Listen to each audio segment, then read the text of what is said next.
Hello, everybody. Welcome back to another episode of Classics with Courtney. And today we are going to be revisiting the newly released adaptation from last year, Jane Eyre from 1961. This is a television broadcast from Family Classics. And my first viewing was not exactly what I would call the best. I remember being very irritated about some things. I have not watched it since, so this will be my second viewing with you guys. I will say that I do go back and watch the proposal and the ending scene multiple times, both of which I have grown to appreciate more. So we will go ahead and do another watch, this time a reaction/review, and let's see if anything changed for me this time around. Fontaine. Good evening, and welcome once again to Family Classics. Tonight we present Charlotte Bronte's immortal love story, Jane Eyre. That is one Easter egg that I've actually loved even from my first viewing, and that is it is introduced and ended by Joan Fontaine, who played the role of Jane Eyre in the 1944 Orson Welles version. Thornfield Hall, the vast grey mansion that was to become my home. I, who being an orphan, had never had a home before. I mean, you can look at it from both ways. You can say, no, she never had a home because no one loved her, but she did live with her aunt and her cousins, which if you think about it, it was technically a home. I don't know how I feel about that. Mrs. Fairfax, is Mr. Rochester at home? Oh, no. He's seldom here. I'm his cousin. I manage Thornfield for him. Mrs. Fairfax is Mr. Rochester's cousin? I don't recall that in the book. It's good your room is on this side of the house. You will not hear things. What things? The wind, you mean? My room is down the hall. When I dream bad, can I come here and sleep with you? Of course you can, whenever you're afraid. Thank you. Well, this Adele's very cute. I find that in several adaptations, Adele can be very annoying, but you have some adaptations that do her justice. Like some have her extremely cute without being annoying. My favorite being Margaret O'Brien from the 1944 Orson Welles version. My least favorite is the one from 2006. Miss Eyre, come here. Well, come along. I'm not going to eat you. I would hope you wouldn't do that, Mr. Rochester. By the way, I noticed that we don't meet on a horse again this time around. Not the first adaptation to do that. I believe the Charlton Heston one from 1949 also did that. Okay. Fantasy's not meant to... Do you have aspirations to become an artist? No, sir. I just dabble in it. Wisely. I doubt if you have the talent to do more. No, sir. I get it, Rochester's supposed to be kind of brash and a little unsettling at first sight, but I don't know, he comes across a little mean here. So Jane hears a scream in the middle of the night, runs and sees that one of the rooms is caught on fire, and Mr. Rochester is just there, laying down, coughing his heart out. She puts the fire out all by herself, and then grabs a hold of Mr. Rochester, all doing this single-handedly. All right. I guess this is also not the first version that Jane did this. I believe the 1934 version had Jane practically do all that by herself as well. Except she didn't pull Rochester out, he was just laying in the bed. If you'll forgive me, I think I'll go up now. Please, stay a little. I find it hard to sleep before the light comes. Stay by me half an hour. Of course, sir. Okay, that's a pretty cute scene. I like the way they play off each other here, and both of them seem to have really good chemistry. I mean, Zachary Scott's acting might be a tad underwhelming, but I really think they're kind of cute together. Mamma thought she would wield an immoral influence, so she packed her off to France, minus the tutor. What a shame you never completed your education, Miss Ingram. Wow. Okay. Feisty little zinger there. But this is something I never really saw in a Jane Eyre adaptation. Jane is the one that goes to Rochester, asks if anything is wrong. He takes her, and then she doesn't faint at the sight of blood, and she knows exactly what to do. She'd never been in this situation before, and yet she knows how to do all this. Okay. I didn't mean to be ungrateful. Oh, kiss me, you fool. Are you still my friend, Jane, now that you know all this? I shall always be your friend, sir. Then I will make one more confession. You are my only friend. Aww. Have you missed me, Jane? We've all missed you, sir. Subtle. Nice save.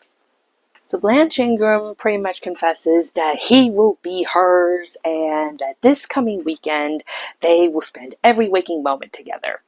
He walks her outside and then comes back in and tells Jane that he is going to be married. This what leads us into the whole proposal scene. Oh, my dear Jane, wait. Don't you know why I've come back to Thornfield? You've already told me to marry Miss Ingram. That supercilious stick I abominate, Miss Ingram. I have come back, if you will have me, to marry you. I do really like the acting in this scene here. I think the proposal scene is done extremely well, and I love the music that they use here. I think Sally Ann House does a really good job here, and Zachary Scott is not bad either. We then move on to the wedding preparation. Jane is happy, and so is Edward, but of course their happiness doesn't last. Edward Rochester, take this woman to be thy wedded wife. Wait! This wedding cannot take place. I declare there to be an impediment. Edward Rochester has a wife still living. I am her brother. He keeps her shut up in the north wing of Thornfield Hall and has for the last 10 years. We then come and meet Bertha. The acting here is definitely really well done, and I especially love the touch that when Grace Poole starts whipping Bertha, he cries out, "Do not beat her." I think that's a really interesting part of the film that they added. I actually don't remember if any adaptation's ever done that. After Jane leaves from the Bertha scene, she then goes and gets herself ready to leave Mr. Rochester. This scene is probably one of my favorite acted in this movie. It's well done, well handled. The desperation from Zachary is done very well, and Sally plays Jane really sweetly here. I pity you with all my heart. I don't want pity. I want you to accept me in spite of this. I want you to stay by me and face the world and force it to give us the happiness and respect we have a right to. But to stay with you now would be a denial of everything I believe in. Everything that I know in my innermost heart is right. It's not because I love you any less or ever can. Then think in your innermost heart what you are doing to both of us. Think of what lies ahead if we part now. The years, the eternities ahead. We must endure somehow, we must. Trust me. Only trust me. My love will be strong enough. Strong enough for both of us, I promise you. I beg you.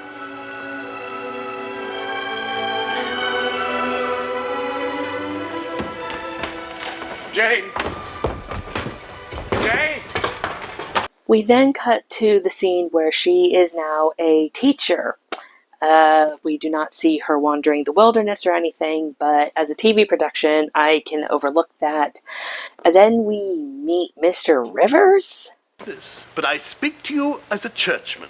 Are you unhappy here, Miss Eyre? Unhappy? No, on the contrary, I'm most content. Well. What did they do to you? We then cut to Bertha pretty much wrecking the place, setting fire everywhere, and Rochester is trying to get her out of the house safely. Well, we know how that doesn't work out. We then cut back to Jane back at the school with St. John Rivers, where he pops this question. I have been asked by my bishop to take up missionary work there in a somewhat remote province. It would be difficult, perhaps dangerous, but challenging. I had been thinking that with your unusual gifts, your natural aptitude for languages, well, it came to mind that, Would you just pop the question already, you...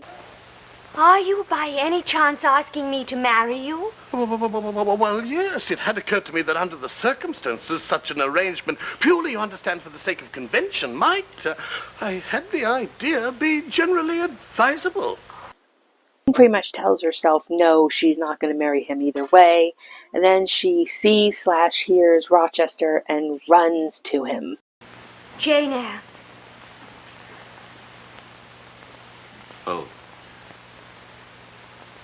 What brings you to Thornfield?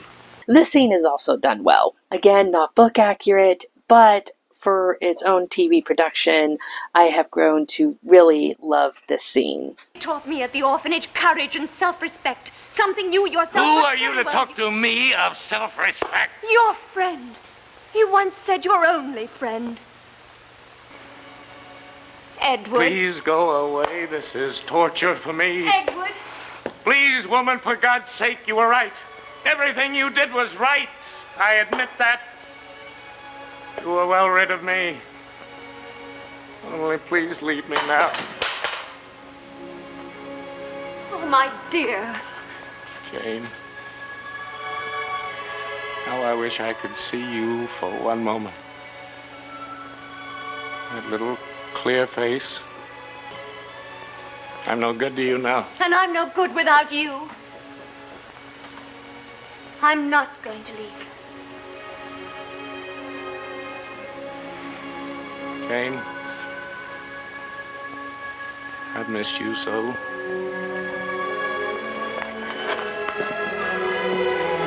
So upon second viewing along with you guys, I can honestly say this has definitely been a little bit more enjoyable than my first time around. It is not the most accurate version of the story, and of course, if you're a Jane Eyre purist, you may not like it. However, if you just like old Hollywood movies that can stray back and forth from the original source material, then this one is worth a watch. So I hope you have enjoyed this episode of Classics with Courtney. Let me know in the comments below what you guys think of this version of Jane Eyre, and let me know what you would like to see me do next. And I will see you guys in my next video. Bye! Have a great and wonderful day.